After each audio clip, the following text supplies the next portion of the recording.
far as what I can contribute to the ayahuasca discussion, most of the samples that Jonathan discussed this afternoon were actually collected by Cass and myself in '76, and then Dennis wrote that paper using those samples and some that he had obtained earlier that year.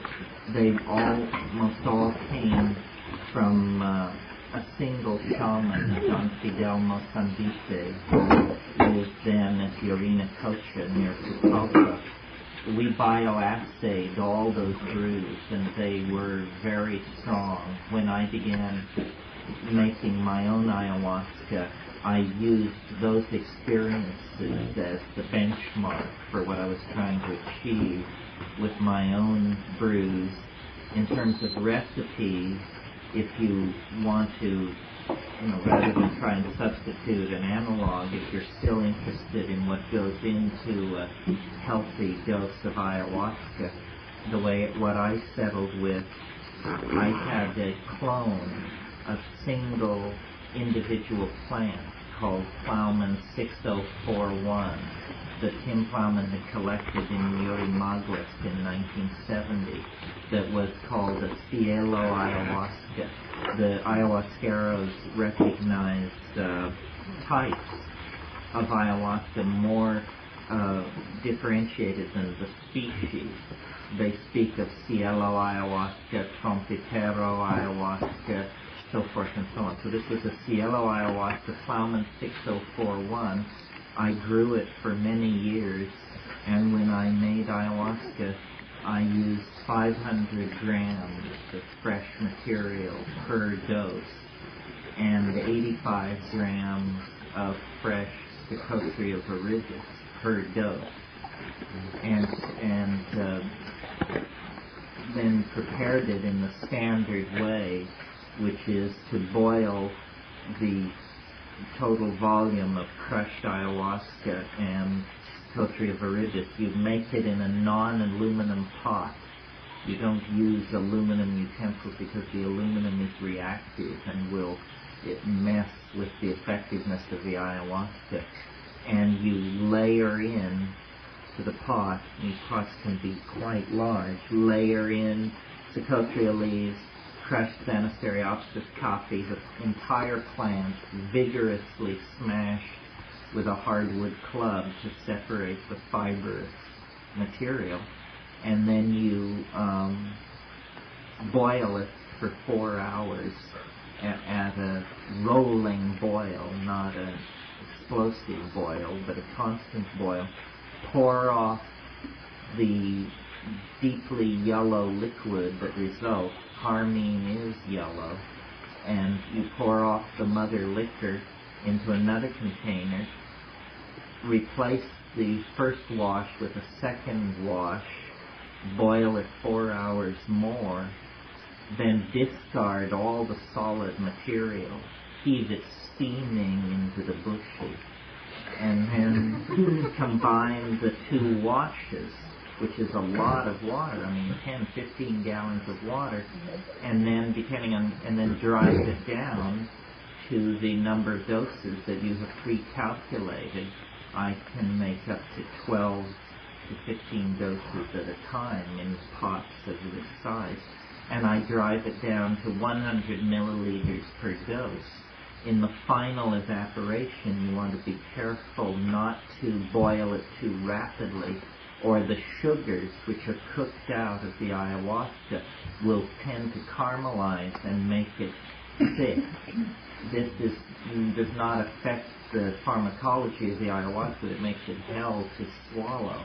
And if you do it right, you can get it down to 100 milliliters and it will still pour it's as thin as water. It won't thicken unless you have boiled it with too hot a flame. You're not just drawing any psychoactive potentials? The more caramelized one and the more liquid one? No, it's more like it's an aesthetic thing. It shows that you hurried it and if you're giving it to people who are knowledgeable, they will comment on this. The sign of amateurish ayahuasca is ayahuasca that's thick, because it needn't be. Those are just sugars. It's not doing any good.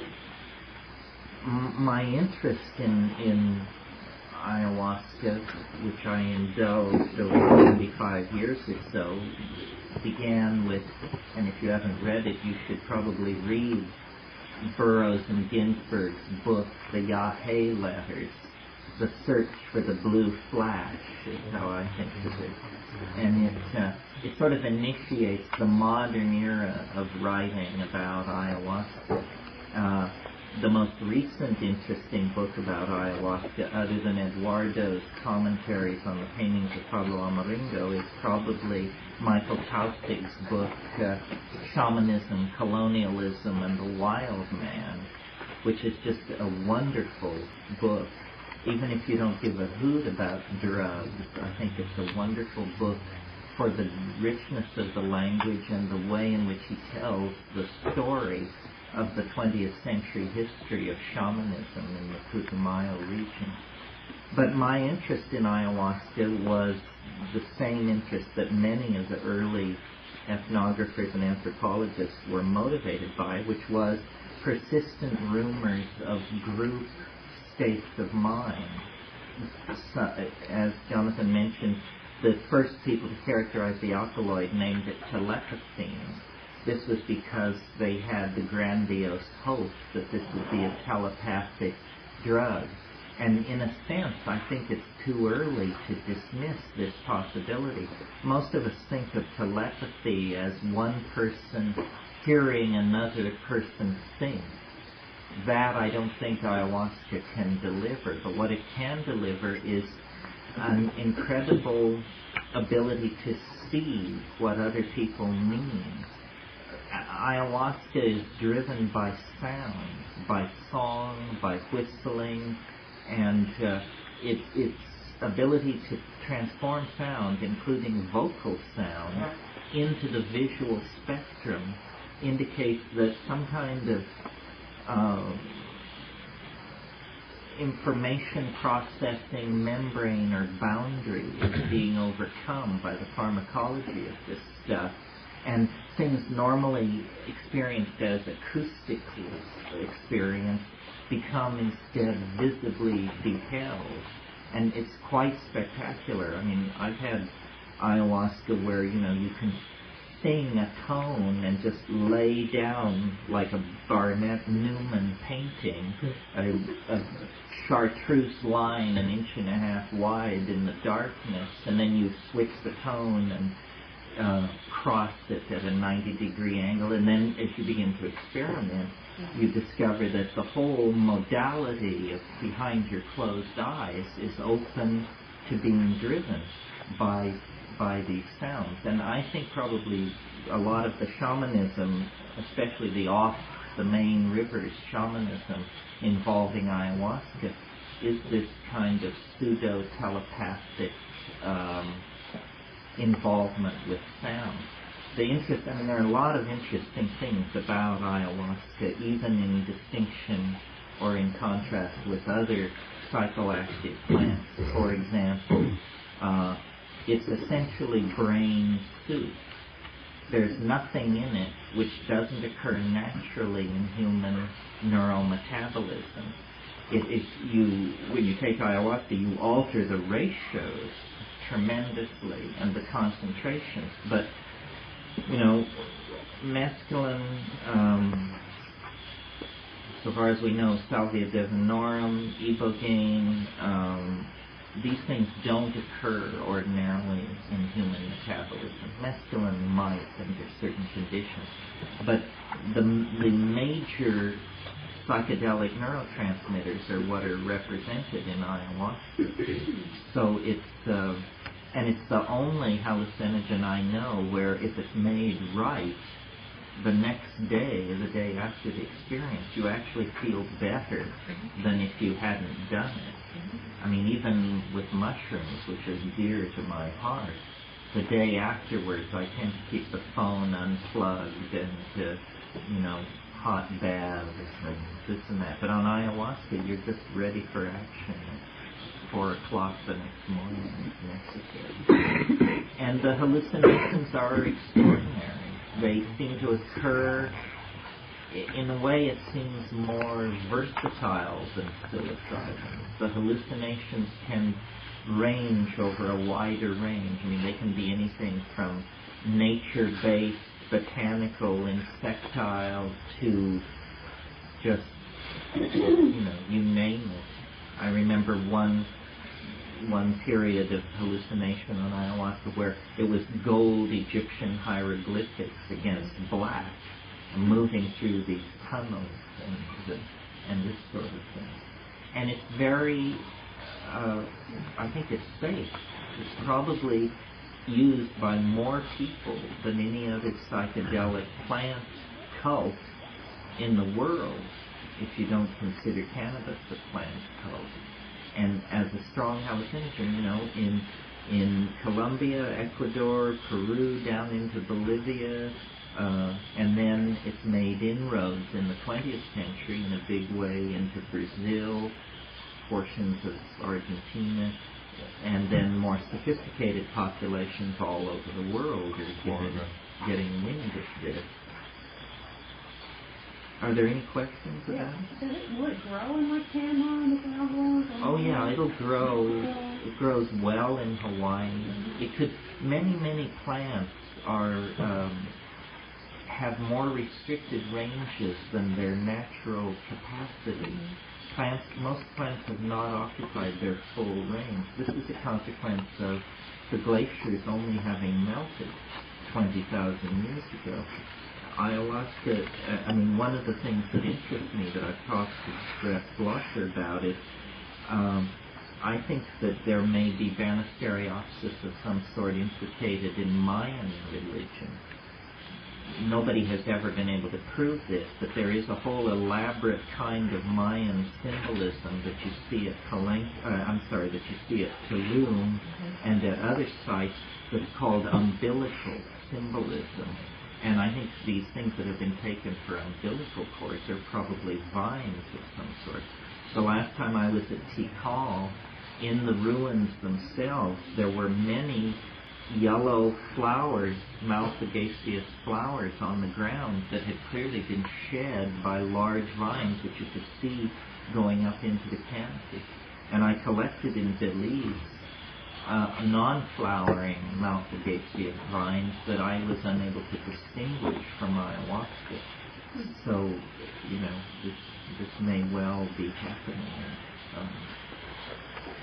or could have been happening among the classic Mayans. And exactly what their drugs were and who used them is pretty speculative at this point. There's no trace of that in the current Mayan population? Well, there's, no trace of vine use? No, they're pretty, I think the morning glory seed, the mushrooms among the Sierra Mazatecan Indians, the Zapotecs and the Mixtecs, among the Maya, I think the morning glory complex and the Salvia divinorum. But whatever else may have gone on, there's a whole, Jonathan is the expert on this, but there's a whole number of plants which may have been used for their psychoactive effect in Mexico. Various coleuses, the Emia salicifolia, some people believe certain water lilies, plants like Quareradia funebris even, which is now used as a flavoring for certain kinds of chocolate drinks. Still, there are depictions on pieces of statuary that seem to suggest that maybe this would have a narcotic style of usage in the past.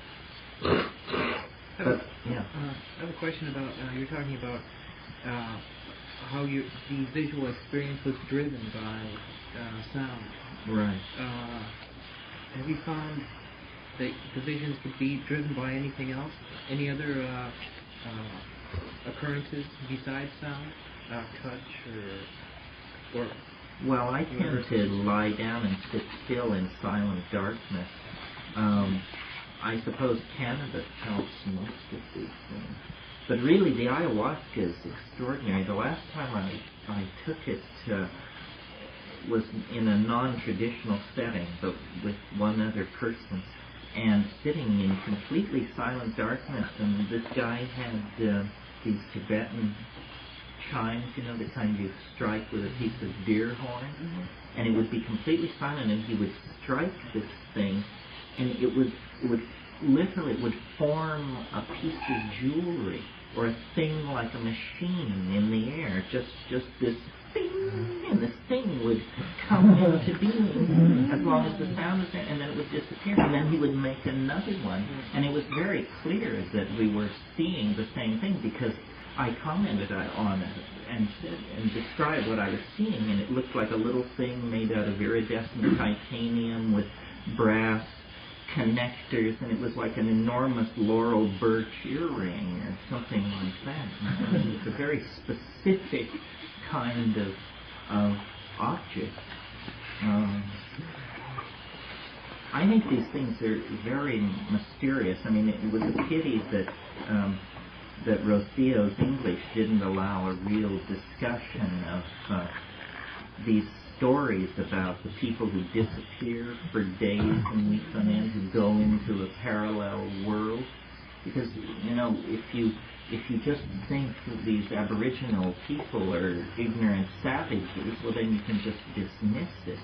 But if you have gotten this far on the premise that shamans know what they're talking about, well, then you have to take very seriously this more outlandish stuff. You know, I mean, where do you draw the line, you know? And ayahuasca is, you know, Eduardo Luna, who some of you know, is very keen to insist that what ayahuasca is really about is where you get on it if you keep these diets for weeks and months and then take it repeatedly over and over in these situations of sensory deprivation. And I think these people are basically erasing ordinary linguistic structures, and they live in a world half, perhaps more than half, hallucination. And their fears of magical attack and their relationships to invisible beings and all this is a kind of, I suppose, in Western terms, the only thing you could say is it's a kind of self-generated, self-controlled schizophrenia. But that's just a word, schizophrenia. I mean, what it is it's a self-generated, self-controlled immersion in a non-causal, parallel construct of some sort. And the reason shamans live in isolation and on the periphery of modern and high-density urban civilization is essentially so that they can build these castles in the air that they inhabit. They build unique mythological structures that are like accretions of their very powerful personalities. That's what all this storytelling is about.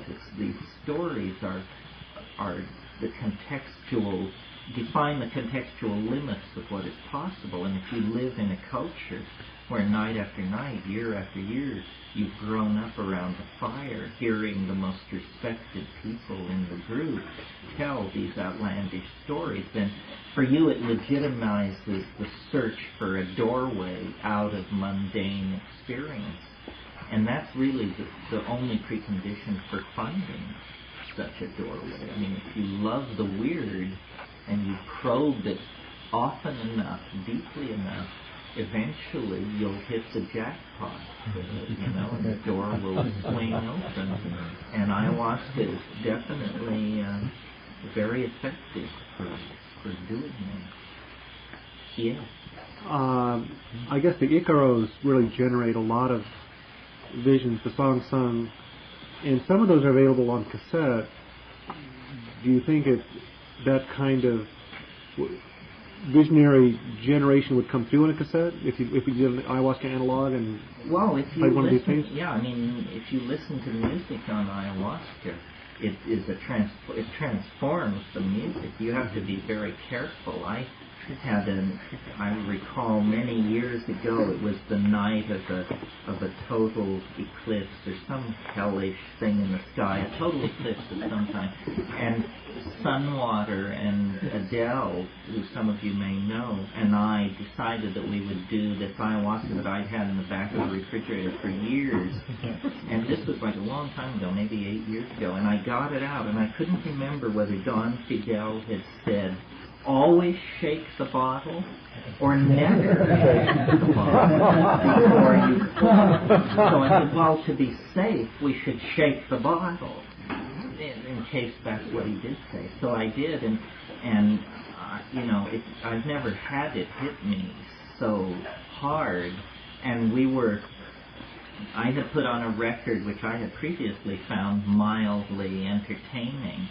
And the goal of the first 40 minutes of this ayahuasca trip became to survive the playing of this record. I mean, it was so, I don't know. I've had other experiences. A friend of mine brought me a tape from tribal Afghanistan that I listened to one night in Hawaii on ayahuasca, and I became so alarmed and freaked out. And I could hear something in this music that just shouldn't have been there. I could hear that, this wasn't wizened ragheads in mud huts somewhere, that these guys had connections into the Martian Musicians Union and beyond. It was highly agitating. So I think the ayahuasca songs are probably tailored to create a certain aura of confidence, and they're reassuring. It's nice to sit with these old guys and watch them make beautiful music. And when you're alone, you can sing too. I mean, it's very important to sing, especially if you become afraid or alarmed. This is the key. If you get into deep water with these substances, this is true of psilocybin as well, you don't want to clench.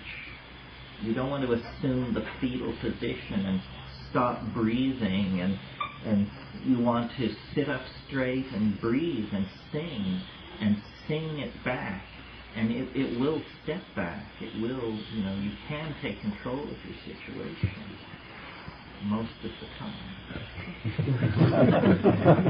I wanted to ask you about the parallel universe when American Indian storytelling and mythology. There's a great deal to say about these things, and some of their adventure myths about the two young guys that go out and meet the two chicks and then disappear for 12 years. And, this is a common and enduring theme, but it's my speaking with precision that this kind of stuff does exist. And I'd like you to expound a little bit about when you get into that place, what level of verity do you find yourself giving it? Well, I'm very, very careful. I mean, like the way I do these things normally is alone, and I unplug the telephones, and I don't tell anybody I'm going to do it, and I do it in darkness, and I roll joints in front of me so I don't even have to move. And basically, once it gets going, I don't do anything because I'm so aware of how involving it is. I mean, I think you have to be almost a damn fool to just grab hold of this stuff and start flailing it around. I mean, for me, it's like I creep up to the abyss and hang my head over and look, and then I edge back some. The idea of trying to actually do something is terrifying because it'll work. I mean, you can do it, but you don't understand what you're doing. So I like to look as the guy, as Peter Sellers did. But the shamans are going in with a mission. They're doing purposeful work for the community. They cure. They cure and they get information. And, but the main thing, I mean, I think the getting information thing is sort of overstressed because it's astonishing and it proves that it's a higher dimension. I mean, if somebody really can see who stole the chicken, and they really can see, then even though it's a trivial matter about a chicken, there's nothing trivial about the fact that they are exhibiting a paranormal ability which seems to involve the contradiction of cause and effect. How can they see who stole the chicken? Number one, the chicken has already been stolen by the time the question is asked of the shaman. Well, so then does the shaman travel back in time? Does the shaman read the minds of everyone in the tribe and look and find who stole the chicken that way? Or is it just an inspired guess backed up by social pressure? What exactly is going on here? And then when you turn toward the future, it becomes even more mysterious, because many of these shamanic things are about deciding where the hunting will take place. And say, if we go to the second waterfall, then there will be capybara to be killed. And then they go, and there is, and they do.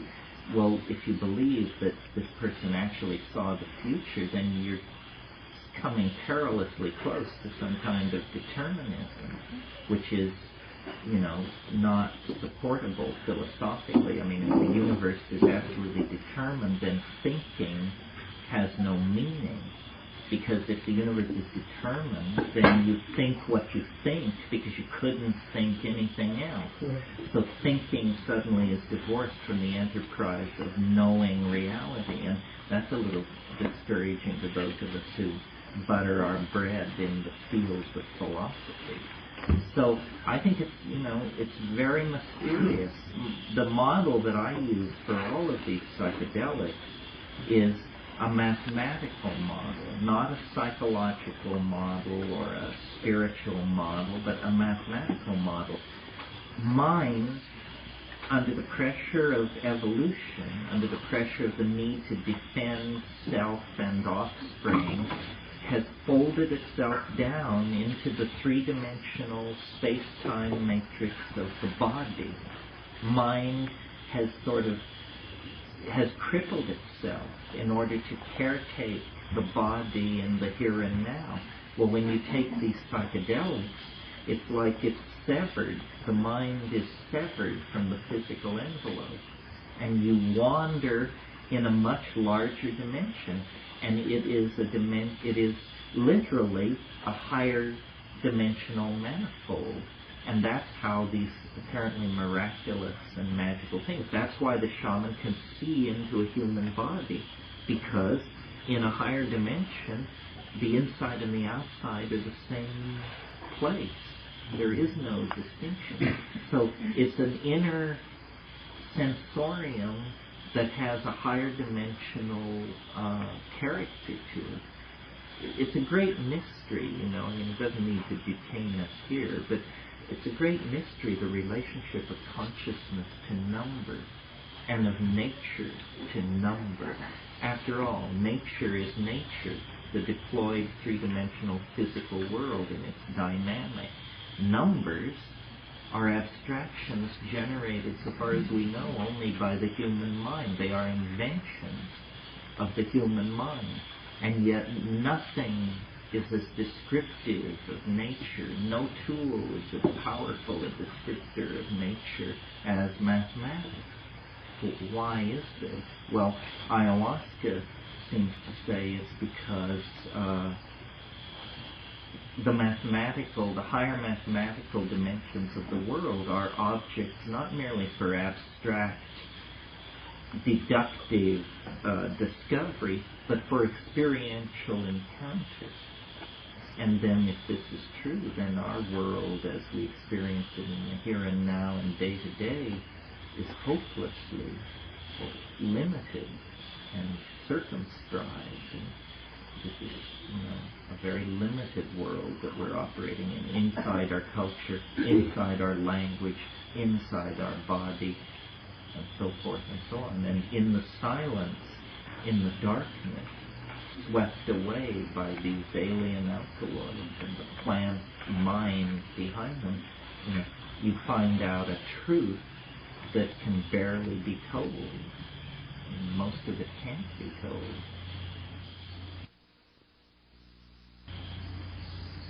Yeah. What about your sense of self and in the ayahuasca state? And the ego in general. Well, I think that these things are very humbling. It's very hard to do if you have an ego that's very. If you're, for instance, if you're the kind of person that other people consider a jackass, it's pretty hard to do these things if other people's judgment on you is correct. The person who can dominate a noisy bar is not probably a good candidate for ayahuasca taking. That kind of bravado and machismo and ayahuasca loves to take prideful people and rub their nose in it. It can make you beg for mercy like nothing. You have to really approach it humbly.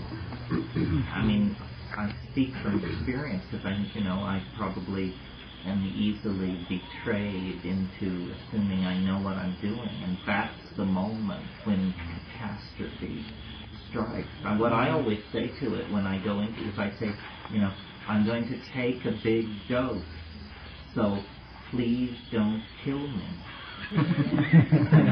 Here I am, I'm yours, I surrender, I hold nothing back. I didn't cut the dose, I didn't water the tea, so please don't kill me. And then it usually responds by not killing you, if it so amuses it. But, you can't demand it. The real bad trips come when you try to put the squeeze on it. When you try to force a piece of information. And actually, see, that's the difference also in the cultural context of ayahuasca. In many areas where there's been a lot of social disruption in the community, the roads, or hundreds of years of missionary influence, and what still remains in the ayahuasca culture is that the people always think it was some kind of intense either to heal someone or to send a dart to spell to kill someone or something. They don't just take it just to completely just surrender themselves in the lake. Well, they do too, during their initiation and stuff. But once they, the shamans, I guess, or even a lot of the young people, really, they'll just take it with something in mind. Of course, there's exceptions. So the difference with that is that a lot of times, you hear a lot of weird stories about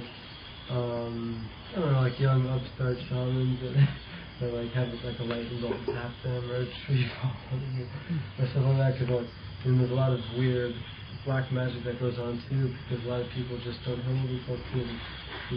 So a lot of deaths are attributed to ayahuasca, either through black magic or. And I think a lot of shamans they like to just graze the underbelly of the thing.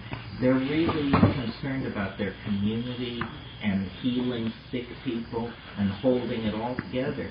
It's an exceptional personality in any society, Amazonian or urban American, who is a go for the gusto kind of person who just wants to get as loaded as they possibly can. This shaman that I studied with in Peru, the ayahuasca that we would take on Saturday nights for touring would be only about 2/3 as strong, and then every Wednesday night we would take it, just he and a couple of other people. He said this was our school, he said. This is when we learn. On Saturday nights we cure the people, but on Wednesday nights, we plunge to the depth. And it was a much more intense, quiet, inward kind of driving in those situations. So if we took ayahuasca on a Wednesday, we'd be having simultaneous experiences with these folks down there. Quite so. Every Wednesday. Any day of the week. Any day of the week, somebody is loaded. Terence, how would you compare the nature of reality or perceived reality under ayahuasca and under mushrooms? Well, The thing about psilocybin that is so extraordinary, and I think enough people have experienced this now that we can make a generalization about it, the mushrooms talk. They speak to you in your native tongue and at conversational speed, and it's, the damnedest thing. Until it happens to you, you can't imagine what somebody could be talking about. Once it happens to you, you know exactly what they mean. The mushroom is animate and articulate and also kind of extraterrestrial.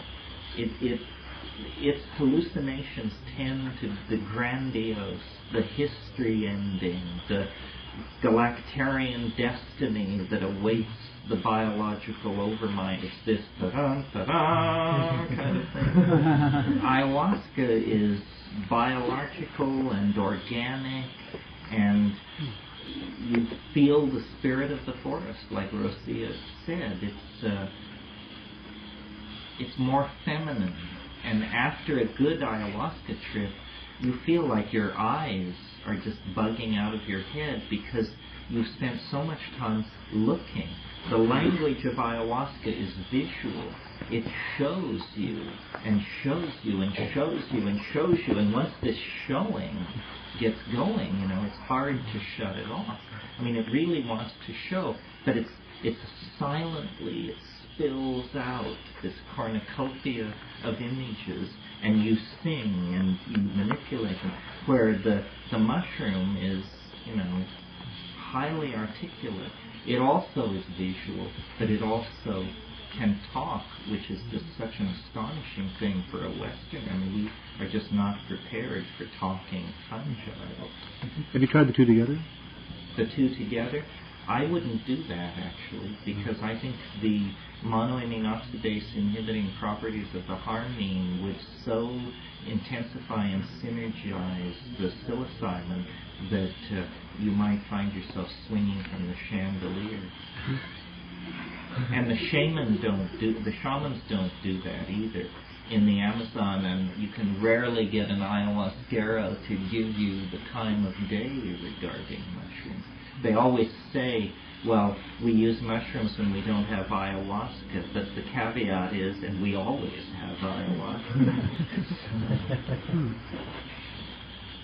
Is it common for women to, have you been in the jungle, women taking ayahuasca, or is it, because it's vitamin? It depends on the tribal, it depends on the people, but around Pucallpa, there were women in circles. There was this woman, this ancient woman named Isa Ura Angulo, who just, she drank with the best of them and would recount outrageous visions. And this lady must have weighed under 100 pounds.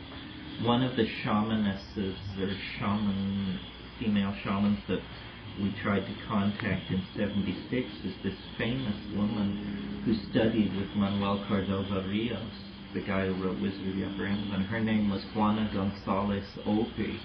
He told us about her. She had come to him as a girl of 25 with leprosy, and he had taken her into the woods for 6 months and cured her of leprosy, which that you can cure leprosy with ayahuasca is definitely an unorthodox idea. And she became a major ayahuasquera in this area, and her stuff was said to be the best. But she had lost her hands and her feet, so the experience of taking ayahuasca with her was fraught with her presence, which was freakish in the extreme, especially in the flickering firelight. There's a sort of a new field of medicine, healing and sound, in which a person's voice is analyzed, a spectrum analyzer, and the missing notes are provided to that person, just either by singing or humming, or to get the person to just match the note that he's missing. Apparently will heal all kinds of ailments. And I'm wondering if you can see sound, if the curandero just can see by the sound that person's voice is making what's totally missing in his picture. and thing that Well, there's some kind of diagnostic sensitivity to invisible stuff that we don't ordinarily perceive.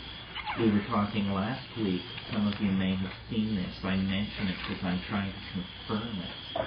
I've seen on 3 occasions in my life, at about this light level, sitting watching someone in profile as you're watching me, on a very slight dose of mushrooms, there's something which goes on in front of a person's mouth. It looks like oil in water. And my rational explanation for what this is that you pull air into your lungs and it is heated, and therefore it has a slightly different refractive index than the cold air in front of your face. And so when you speak, the mixing of the hot and cold air can be perceived under some conditions, and I would bet photographed under some conditions, as a kind of oily, turbulent something in front of your mouth. Well, is that cheerful explanation correct, or are we on the brink of something else, some more